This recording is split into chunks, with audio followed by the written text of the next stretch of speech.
So, welcome to today's podcast. I have Mr. Ross Tavendale finally. Ross, I've only been asking you for about, I think maybe close on a year now.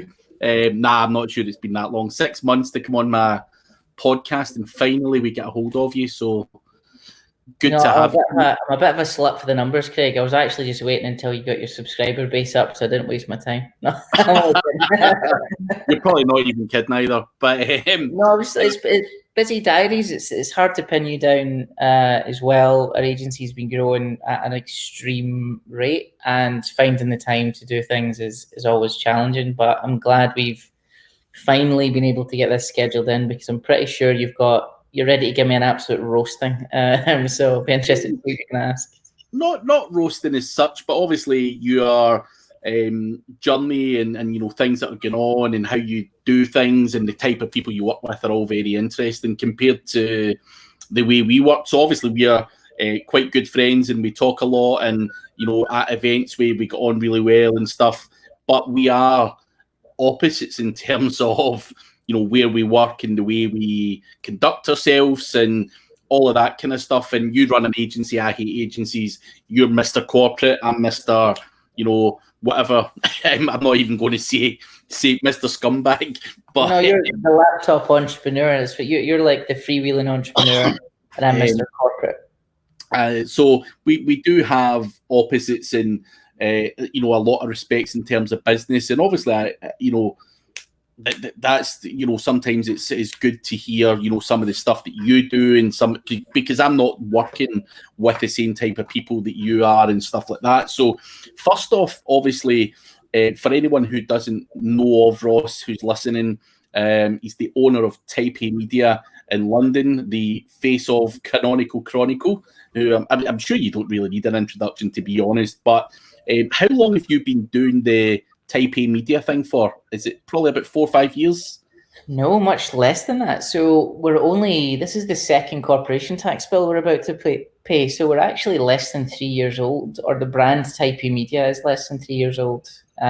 Feels like it's been around for a lot longer. I moved to London about 6 years ago and bought in to an agency called Ideas Made. Now, buy-in sounds very grand. I was either going to buy a house or buy a business, and I thought, well, I've seen the prices in Glasgow versus prices in London are a wee bit different. So that was the house buying out the window pretty quickly.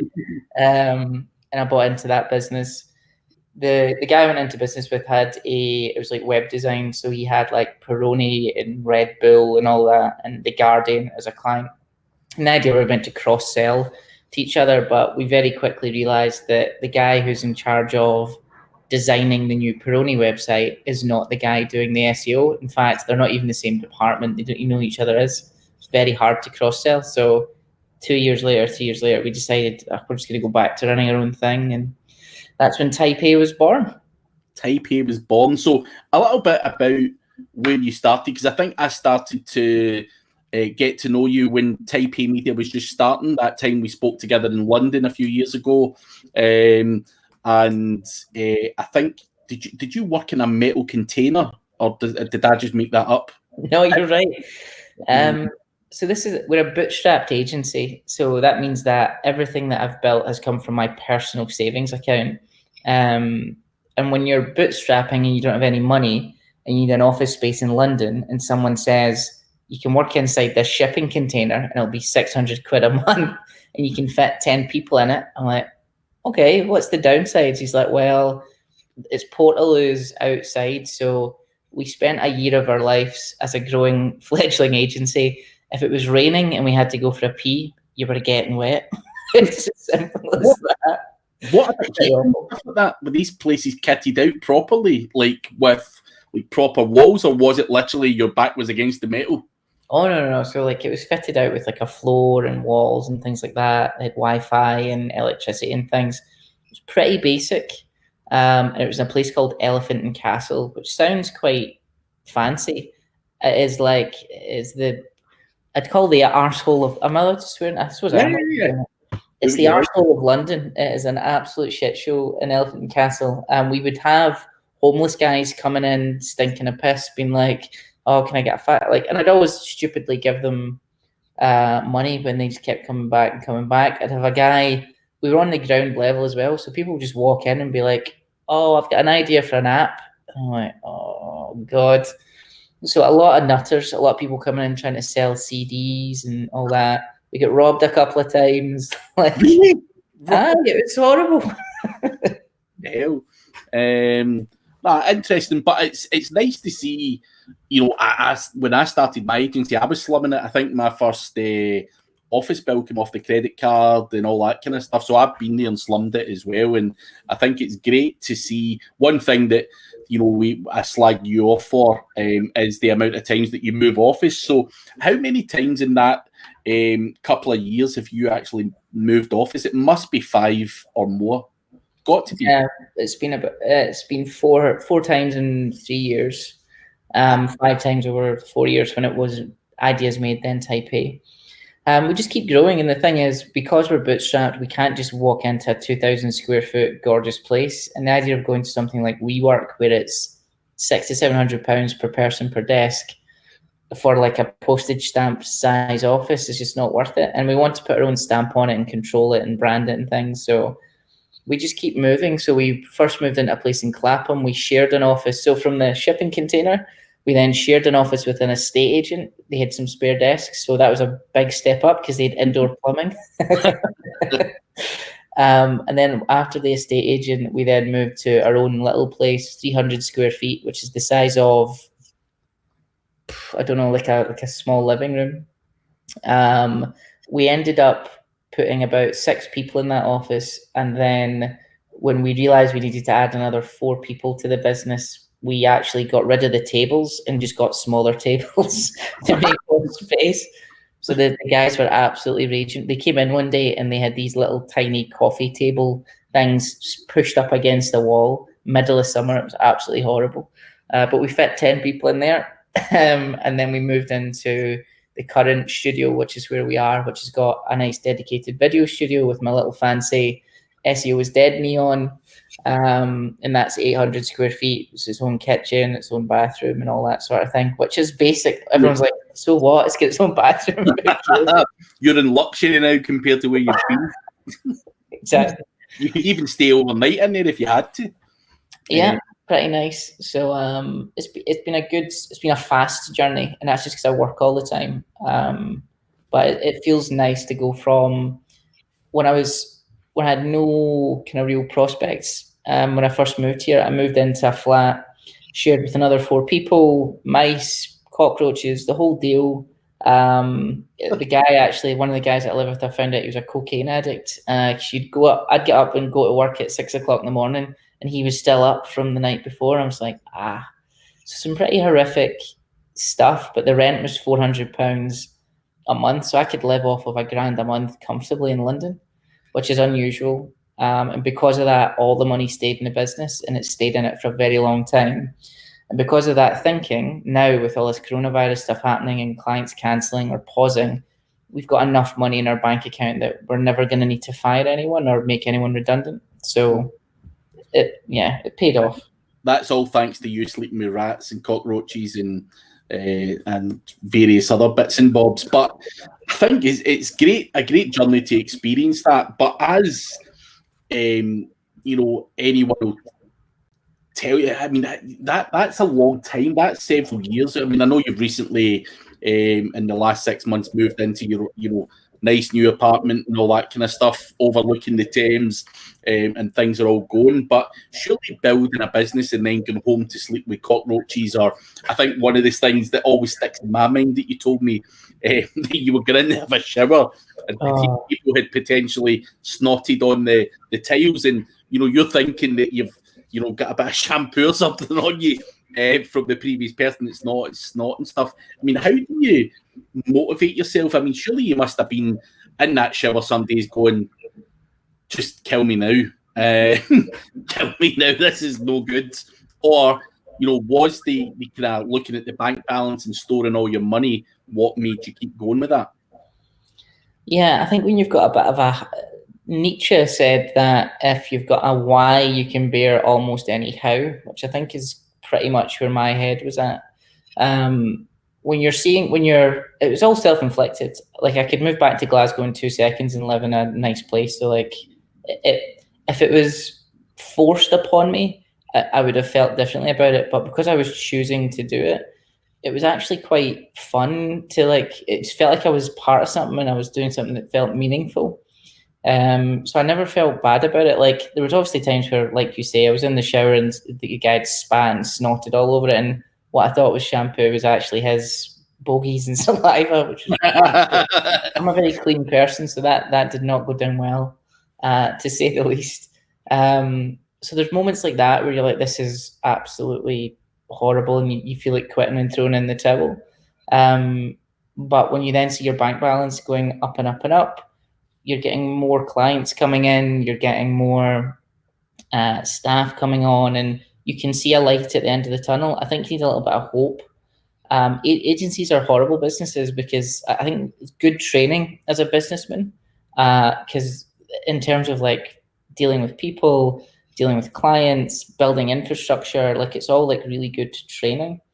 And I enjoyed it. I love playing at business. And by living in that shithole, I got to play at business, and that was really nice. So if there's anything, in terms of, starting up and living in a slum and saving up your money, is there anything you would change on that? Or would you say, nah, that was amazing, or, and I would recommend it for anyone? Is that a good apprenticeship, if you like? It depends. So I come from a police family and a military family. So like, there's always been there's a big kind of macho thing in my family where like not being a pussy is quite important.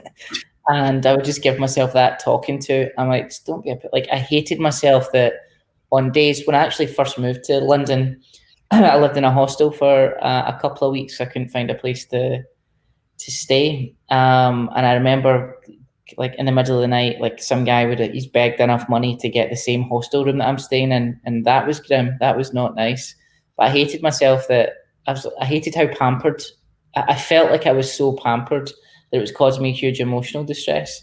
I hated myself for that. So I think it was good to kind of toughen me up a little bit, because I did come from relative luxury, in like the countryside outside of Glasgow. Like, I lived a great life.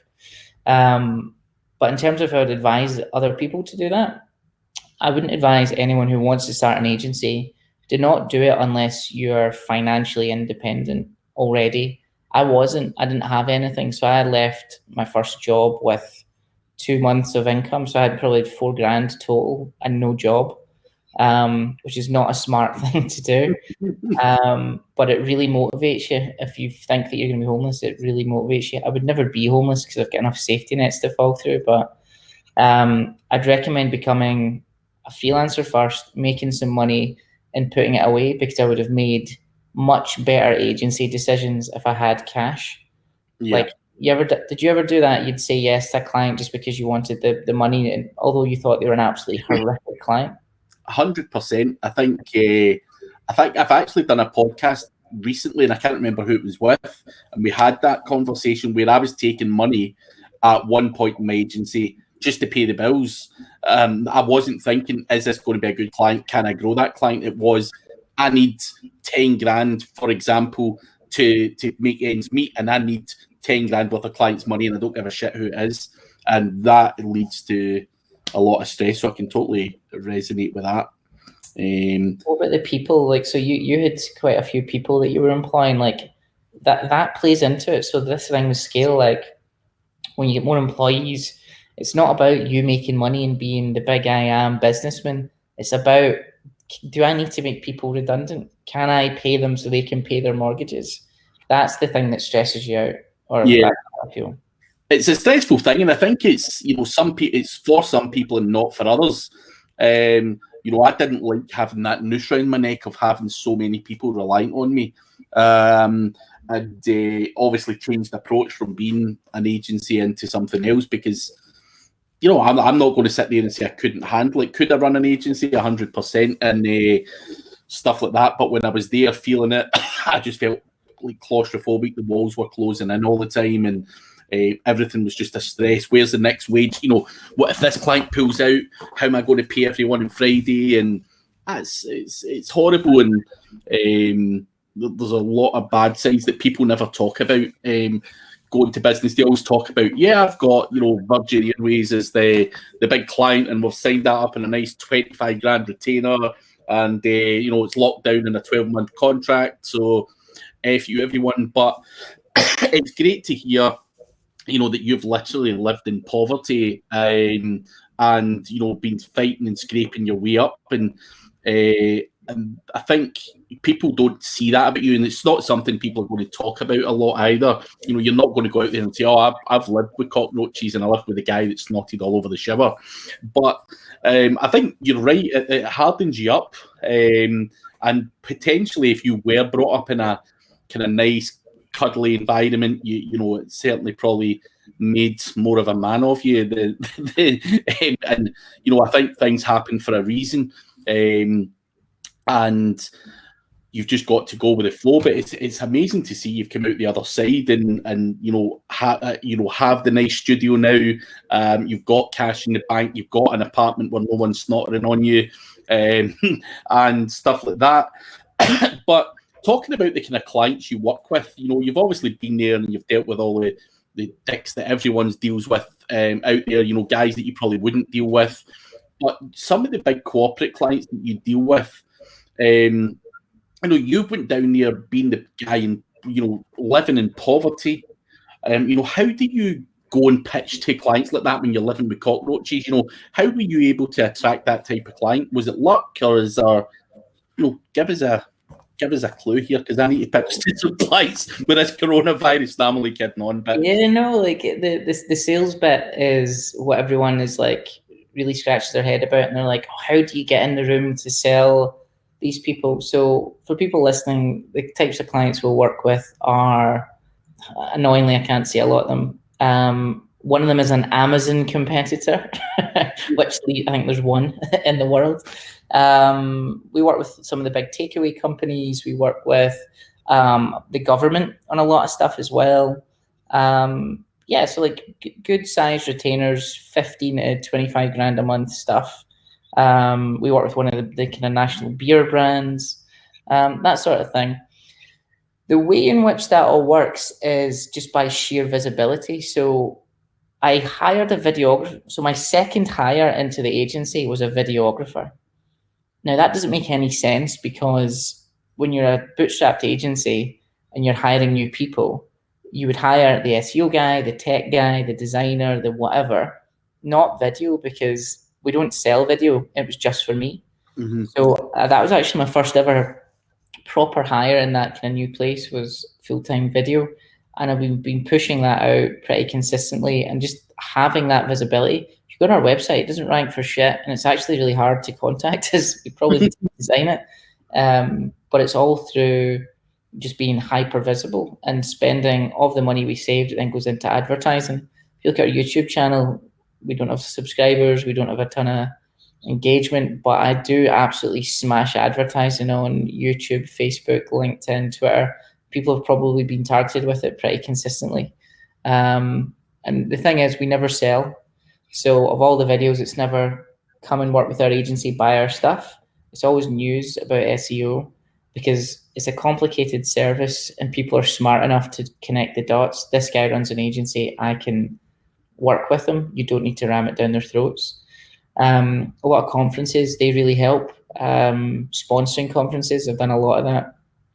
That's been a big driving force as well. And doing things like this, like podcasting, and SEMrush has been huge. I actually owe you a massive debt. I don't know if you know this, but you got me into SEMrush back in the day. I know it's SEMrush have been helpful for me, and I think at the time we've been fortunate, because lots of people ask that question: how did you get on? And this is amazing exposure and everything else. I think it was a matter of timing.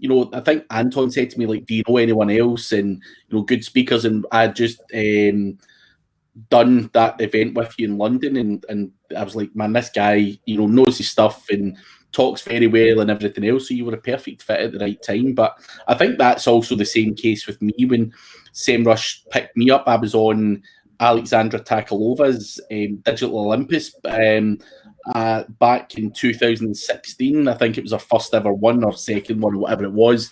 And SEMrush approached me from there saying, like, we really like the way you talked. Do you want to come on and do some stuff? So I think it's but it's what, more importantly, what you do with it, rather than the introduction. The introduction's all good and well, but it's where, you know, you've been able to take that to, you know, and certainly SEMrush, you know, you are Mr. SEMrush now. You've stolen my crown. You know, I think we stood at the last Brighton and I'm looking around, I'm going, his face, he is SEMrush. And people used to think that of me, but I was never fortunate enough to have my face plastered all over the stand. So you've taken my title. So that was a trip. That was, so they get you to sign a waiver to say that we can use your likeness on our advertising, and I'm like, great, you're going to put me in front of more people. On you go. What I didn't realize is that would also mean 7-foot banners in the middle of a conference hall of 4,000 people walking around. But it's good. It's good to see that on there as well. I think you and Greg Gifford are currently, or were at that point, the Mr. SEMrushes, the king and queen. I'm not sure who the queen was, but probably yeah. Judith. She's pretty prolific on SEMrush, but yeah, they've given me a lot of opportunity and a lot of visibility. But I would never have been able to do that if I didn't have a videographer. And your initial introduction was everything that started it. The funny story about that, when I was doing Canonical Chronicle, I actually pitched them to do it for them. So I was like, I'm going to do this video for you every week. And one of the very high up marketing people who is very well known in the industry, who I'm not going to name any names, they seen the video and they said, nah, his voice is too annoying. Let's not, I don't want to work with him.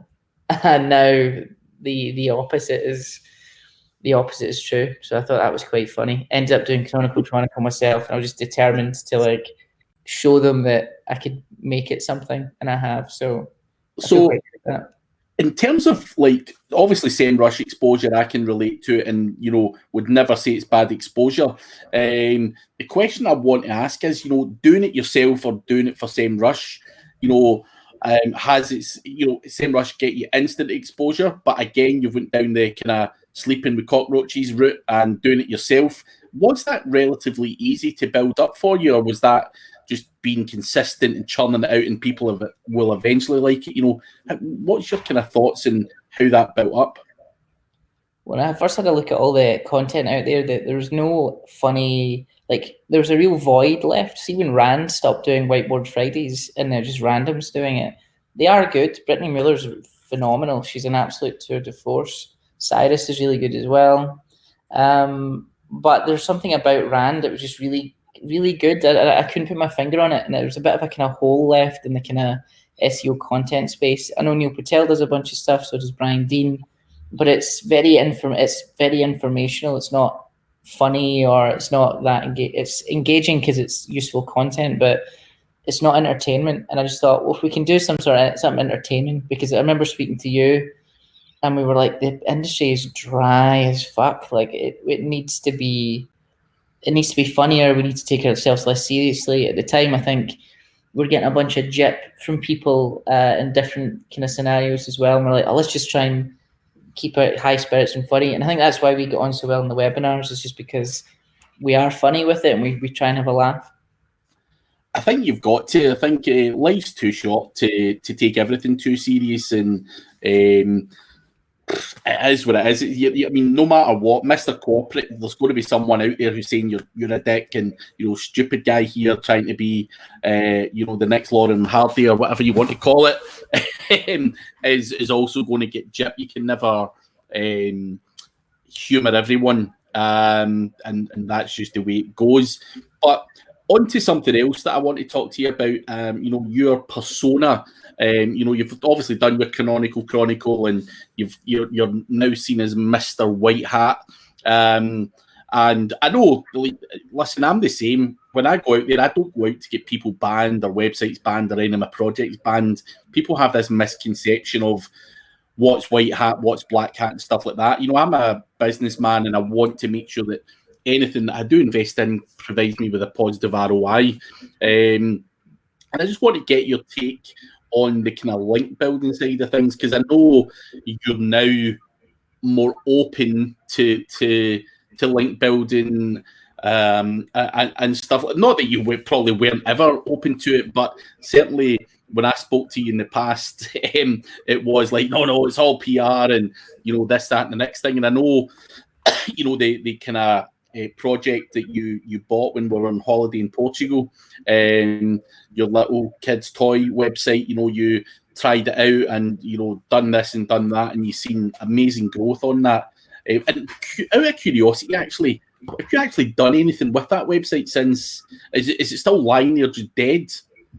Funny story about that one. So I bought a bunch of links and pointed them to a bunch of pages, but I've not actually done anything to it at all, apart from change the Amazon affiliate ID to mine. And it's grown and grown and grown just with the links. So that site itself in February, sorry, the commission went to absolute zero. And I'm like, well, fair enough. I made my money, whatever. I've probably been de-indexed and I just wasn't that arsed. And then I was looking at SEMrush and all that. I'm like, yeah, ranking's going. Oh, well, never mind. But I didn't actually go to load the website. So for some reason, I went and I tried to load the website and it was offline. And I'm like, oh, wait a minute. And so I go through my emails and it turns out that I just forgot to pay the hosting bill. Oh, an absolute bell end. So I put it back up and put it back online and it's ranking again and making money again. So when it comes to building, I started as a black hat. Did I ever tell you that? Yeah, Scrapebox and all that stuff. Yep.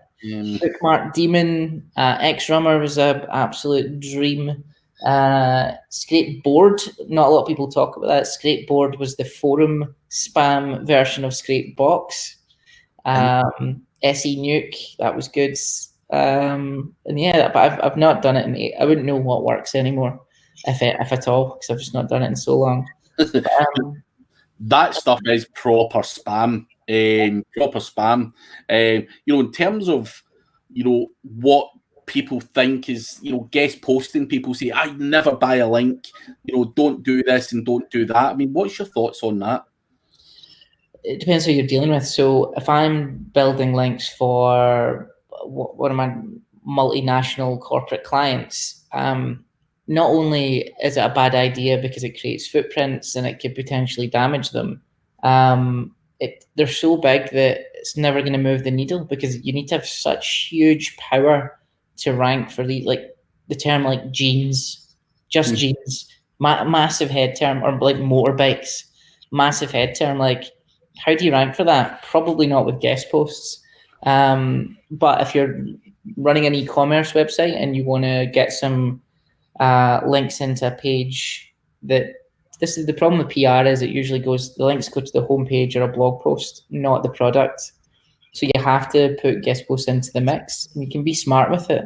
You don't need to be the dummy who's doing an advanced operator saying in URL right for us plus keyword like a million other SEO guys, and then buying a link on some bullshit article site. You can be smart about it.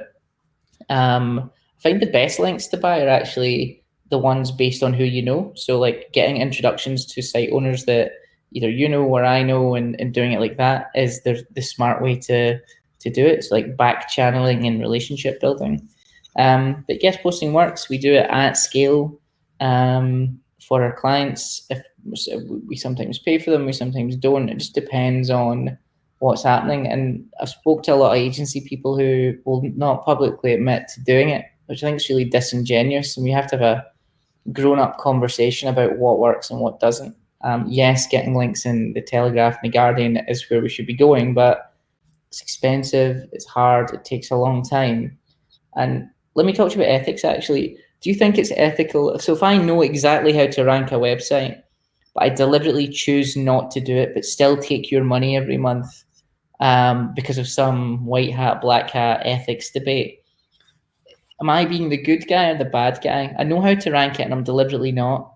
I would say you're being the bad guy, of course. If you're taking someone's money and not implementing what because people are not coming to you for the good or the bad guy, in my opinion. People are coming to you to rank a website and utilize your experience and everything else to rank their business. And these guys don't know what bloody white hat or black hat is anyway. They should just be coming to you. I'm not saying, certain clients will probably give different instructions, but in most cases, people are coming to you saying, Ross, come on, man, you've lived with cockroaches, you've scrimped and scraped your way up there, do some of that shit for my business. How do you, and you should be implementing what you know rather than, what you believe to be the right thing as such. And that's where get it to a better place. Like the whole PR versus guest posting thing, we try and get it to a better place, so you don't need to spend money on creative to do good PR. And if you regionalize it, it really works well. So if you get a random data set for somewhere in America, there's 2,500 local and regional newspapers in the States. They've all got a DR of 80 plus, and I can programmatically email every single one of them with a perfect story. 10 to 20% will say yes and put it live. So there you go. You've just got your client 2 to 400 DR 80 links in the matter of a couple of months. That doesn't happen all the time. Of course it doesn't. But the times it does, it completely transforms their business. So pros and cons. I think with anything though, it's all about doing things in moderation. If you're going to do, guest posts or whatever it's going to be, do it in moderation and do it with some kind of purpose. Don't you go out and, spam it. I think, for me, in terms of how I conduct my my own brand and stuff like that, I'm not wanting to do anything that's going to risk that and, get some, fire up GSA or any of that kind of garbage. It is all about appearing in podcasts and putting the time in. And if I get some PR, great. It's not always good PR that I get, but I can work on that. But, I think doing things the long-winded way definitely is the way that it works. Obviously there's the odd little thing here or there that might be slightly sketchy, but if you want to talk about white hat and black hat, but at the end of the day, I think it's a case of doing what works, and that's what keeps clients in the long term. So and that's where I think a lot of people say, Craig, you're just an agency basher and this and that because an agency didn't work for you. An agency did work for me. I had a successful business from it, and I don't like bashing agencies. The real thing I do bash is that whole thing where people are saying one thing and doing another, or not implementing what they actually know works and taking people's money. That's what I have a problem with, and I think a lot of agencies are set up in that way. I'm not saying any specific agency, but I think there's a lot of agencies out there who will take your money and not implement what works. They're doing something completely different. So if I was to tell you, then we've had a client now for 6 months and we've done zero implementation. I've billed them every single month and we've done no implementation, but I've given them documents. Do you think what do you think about that? It depends on what's on those documents. I think, you're going to tell me something ridiculous like this is a 2 or 3 year project and, it needed 6 months worth of documents to then go on and implement it. So that would be a good thing. If it's taking you 6 months to pull everything together, document this stuff, and I don't know the purpose of that client as well. You might be passing that on to a development team. There might be that much wrong with the website that's taking you 6 months to document it. Then that's good value for money, and hopefully that client, if they implement that stuff and have the budget to do that, then that's a good thing. I mean, on the flip side of that, I've had people come to me saying, Craig, I've been to this agency and, they've took my money for 3 months and they've come back with some keyword research. I mean, that's a piss take. So it really depends on what's in that document. And knowing you, there's going to be a lot of stuff, actionable stuff. And, you pulled a lot of stuff, done a lot of site audits and, Lighthouse and everything else, and pulling all that together to then go and give them a plan of action is going to give them value. So I couldn't knock that,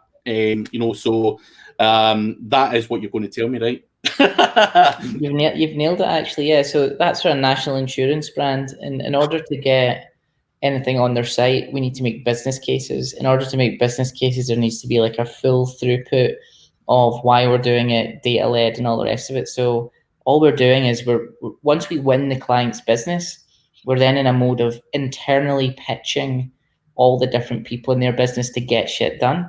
And if we get them to implement like a title tag update, it can be 3 months, it can be 6 months, because there's so many layers of stuff we need to go through to get it done.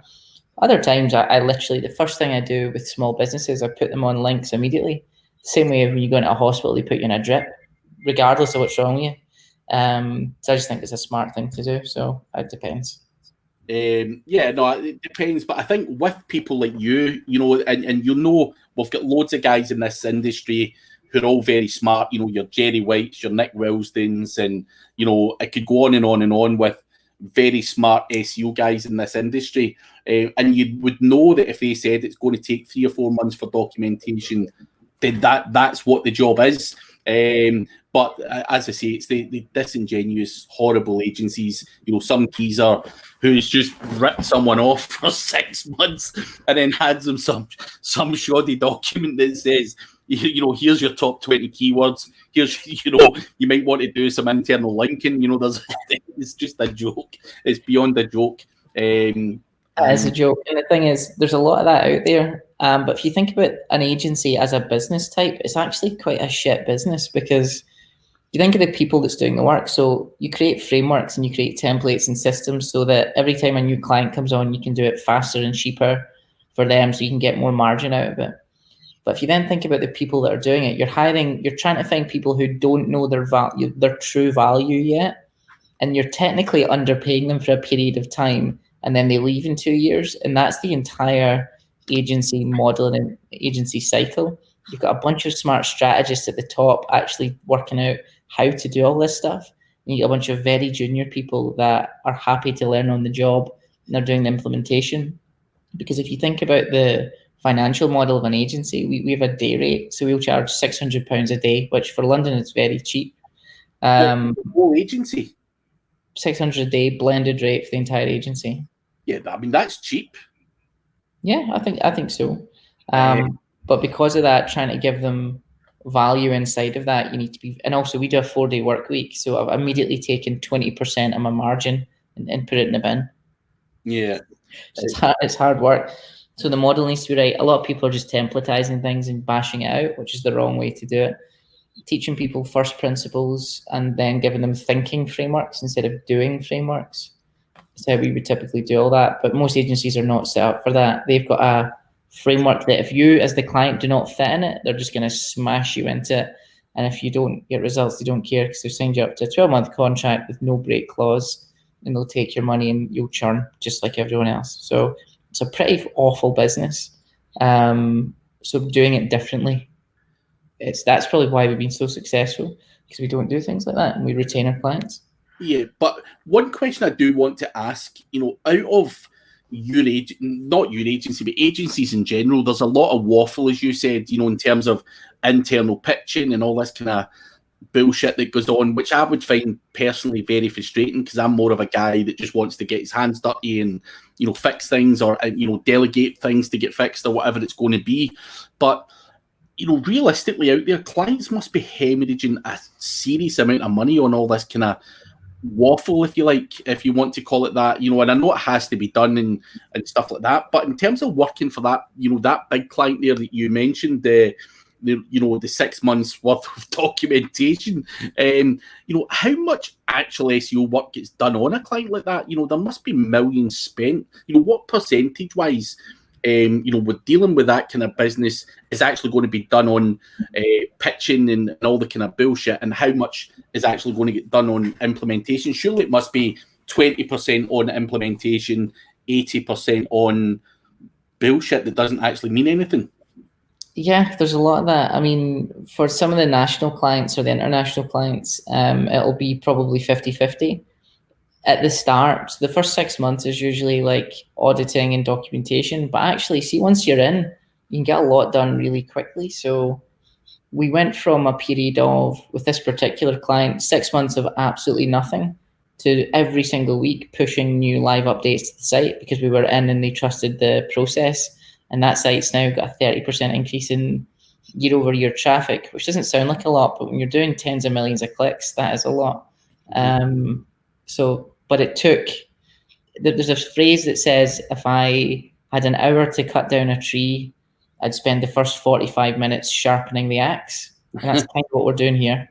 Yeah, no, it's interesting stuff. But you've got to do what you've got to do, and the client's always right in that respect. If you need to do internal pitches, that's all good and well. But what I'd love to know is, clearly you cannot physically audit every website and be involved in every single part of that process. You've got guys in your office who do certain parts of it, but I'm assuming you still do a lot of the pitching, right?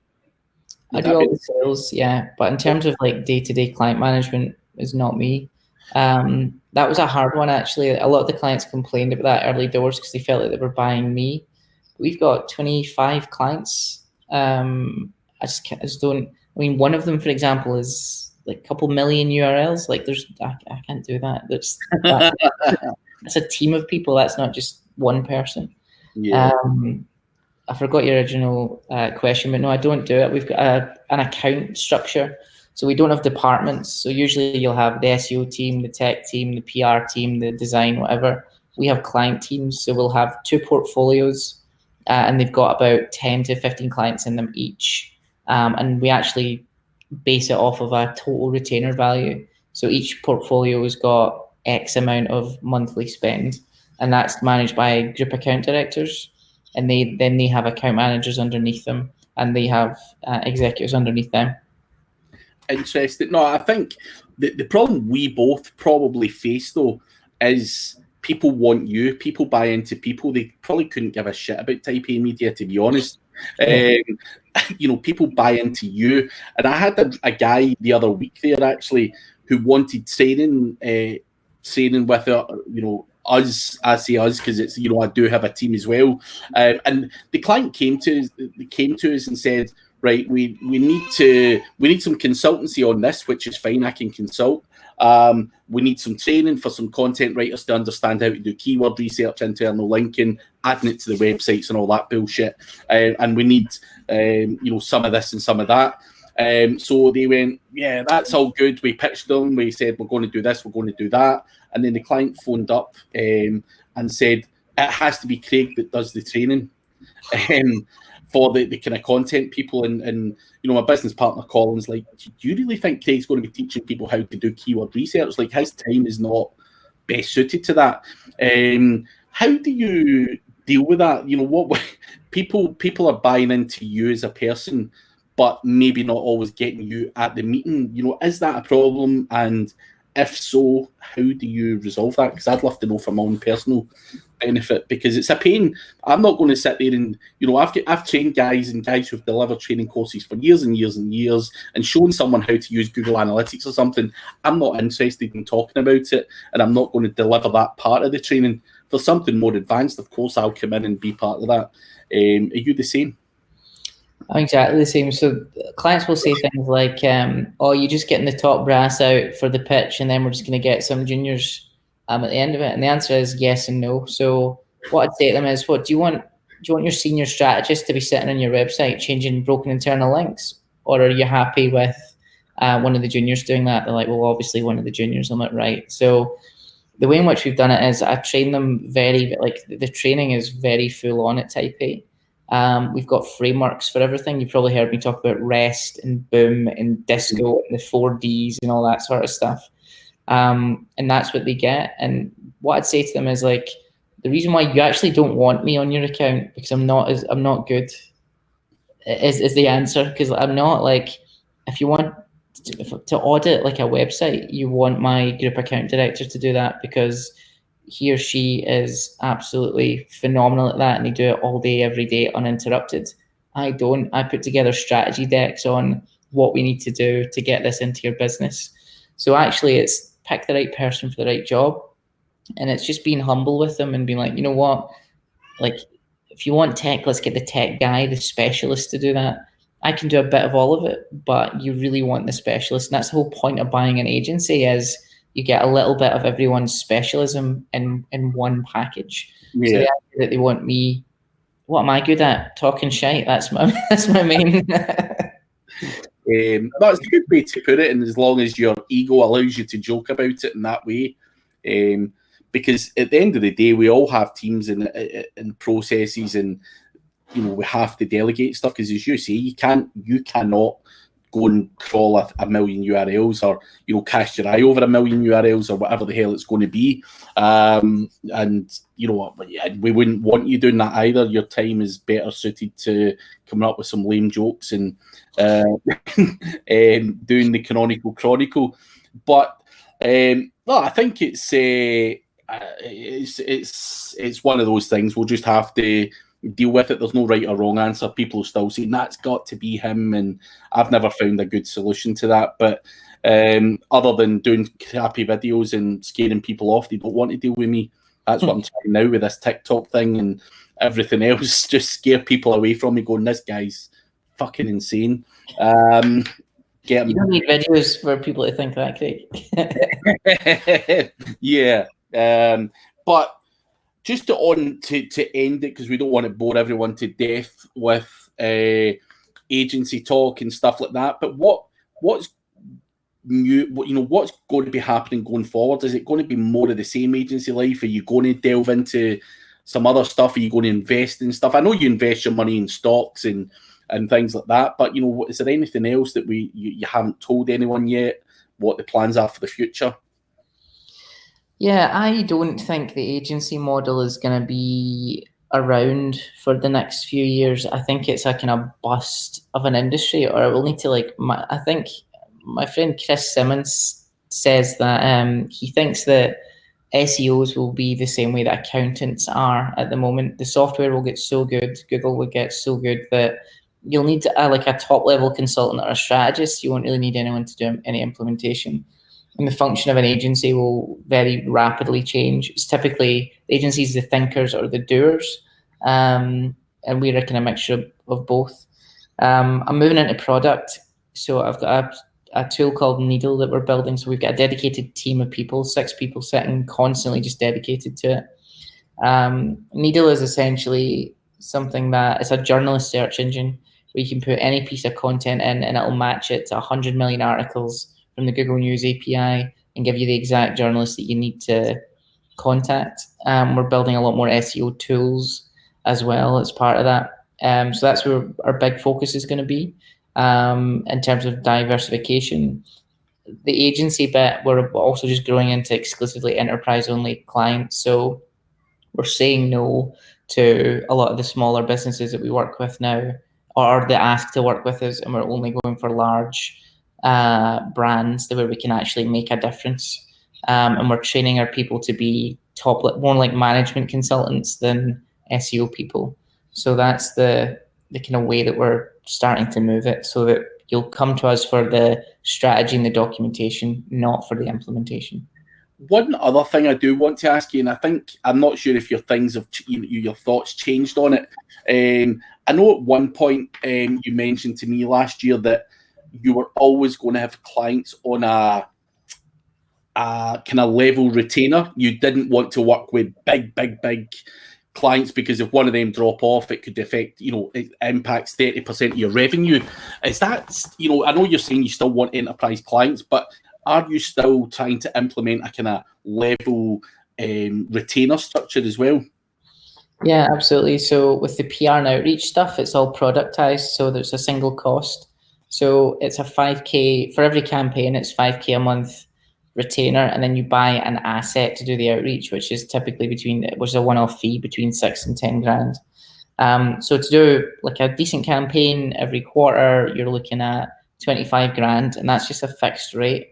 The reason is because the bell curve of outreach, it's interesting. See, when you're doing any sort of outreach stuff, there's only so much that you can build lists and pitch people for any given idea. So that's actually, there's a hard limit to the amount you can do there. You can increase your day rate and your prices, but it gets less competitive for the client. So I've moved to that. Yep. but I'm actually now moving into like enterprises based on whatever they need, and it's a bespoke fee structure. The reason being, we do link building for some of the biggest retail businesses in the world, and some of the smallest little niche e-commerce stores in the world.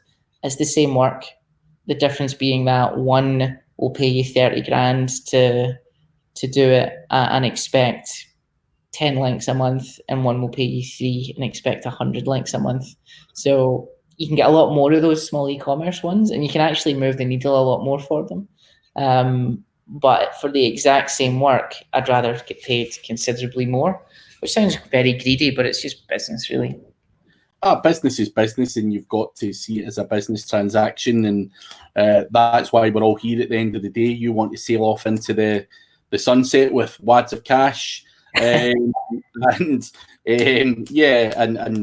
tell your story or whatever's going to be. But no, I think it's interesting to hear your thoughts on becoming more of a consultant and strategist than doing the kind of donkey work. And I think Chris Simmons is the that's obviously, you've said that's his thoughts. I think I would tend to agree with that. I think agencies are going to die out over the next few years, and just because clients are becoming more and more aware and more savvy and want training and stuff like that, then I think people like you and building your brand is a key part of trying to maintain that presence there. So so no, that's good. And hopefully the needle tool, if you ever need a beta tester or anyone to try and pick it apart, give me a shout, man. I'd definitely be up for having a go on that and seeing what the hell you've got there, because I love tools and automation and everything. So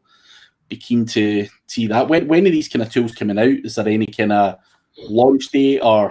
1st of May, everything's coming out. So we're gonna have a big. If we actually had a cinema booked to do a big launch party, so our videographer's doing some proper like advertising style videos and stuff like that. But because of this fucking virus, I think we'll need to cancel the launch party. My invite lost in the post. Oh, it's not when nobody's been invited yet. But you would be the crown jewel at the front of the show, definitely. But the tool, if you want it, I'll send it over to you to test it. If anyone's listening to this who wants to test it, email me, ross@typeamedia.co.uk, and I'll send you a link to it to test it out. It looks pretty good, man. I'm pretty happy with it. And what we're going to do with it after the initial release is going to be quite interesting. We're setting up an affiliate program for it, 60% commissions lifetime. So hopefully that will help us grow it pretty considerably. 60%?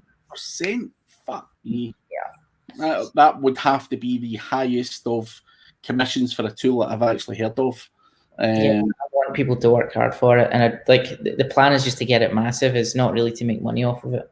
Yeah, and that means that rather than, because I'm tight as fuck, as you know, rather than paying you 5k for a PR, this shit might help me get some PR. Exactly right. So if you write your press release, it uses natural language processing to pull out all the entities in it with a salience score. So if you're writing about SEO, the salience score would be 1. Then inside that, you'd have things like SEMrush, salience score of 2, and it would go down and down and down. If I then compare that to the last 100 million fresh articles from the Google News API, it will literally do the exact same thing to them and match it with the weighted score, and then give you the email address and all that of the journalists. Eventually, you'll be able to just click a button and pitch them without needing their email. But that's for phase 2. Interesting stuff. Well, I won't waste any more of your time, Ross, because it's probably been a long day, and we've both been on a webinar prior to this as well. So talking, you probably don't want to do, and you want to go away. But it'd be great to have you on again in the future, even to talk about the tool specific that you're launching. We could do a show on that if you're up for it. Get a bit of promotion going to that, because smart guys are always making smart things, and I think the audience would love to dig deeper into that tool and what it does and all that kind of stuff. So we hopefully will be able to get a hold of you at some point in the future as well. But for anyone watching, Ross Tavendale, RTavs online, and I will have all your links to your website and your social media and everything else down below. He's an approachable guy, Not a real Glaswegian though with that accent. We need to do that. We come from not far away from each other, but the accents are so different. People are always like, "Why do you not sound more like Ross?" Who's the real Glaswegian? That would be you. Like I actually, my own accent annoys the shit out of me because I know how pretentious it sounds to anyone from Scotland. My mum went to elocution lessons when she was a kid, and she's got like she's very well spoken, and then we inherited that from her, and then I moved to England, and being around English people all day, being on a conference call, you get a guy from Italy, a guy from India, a guy from Scotland. Like, it doesn't help to have a thick accent, so yeah, it's kind of tapered down a little bit. Down. And what about Gordon, your dad, who is a legend in my eyes? Gives you stick. So what's his accent like? Is it more like mine? Closer to yours, yeah. So it's a little bit more. Although we're technically, it's not Glasgow, it's Carluke, which is like in between Glasgow and Edinburgh. So it's got that kind of weird. Yeah, it's not quite Glaswegian, is it? It's kind of like just countryside banjo player type stuff. Out in the sticks, I think the weird thing with Glasgow and the surrounding areas is if you go 20 miles, down south towards Ayrshire, they've got this weird twang, 20 or 30 miles over to your neck of the woods, it changes. And then, 20 minutes down the road from you, get into Edinburgh, they're all talking about Ken, whoever the hell this Ken guy is. So I was there for a long time, so that's probably where I got a lot of that as well. They don't trust Glaswegians. When I got hired at LBI, a guy called Robin Richmond, who I think he was a group account director at the time, he's like, "Oh, you're a Ouija. Oh, you must have slipped through the net. We don't trust them." I'm like, "Fuck, okay." That's weird stuff. But anyway, we'll stop waffling and let you get back to going to your online parties with the geeks. I'm going to venture outdoors and get a takeaway because I've been inside for 3 days and I'm going absolutely mad. I'm the same, but well, not so much a takeaway. I just get cabin fever and don't like takeaways. But no, thank you very much, Ross, for coming on. It's been a pleasure and finally good to get you. So cheers, man. Thanks for the invite, bud. Really appreciate it.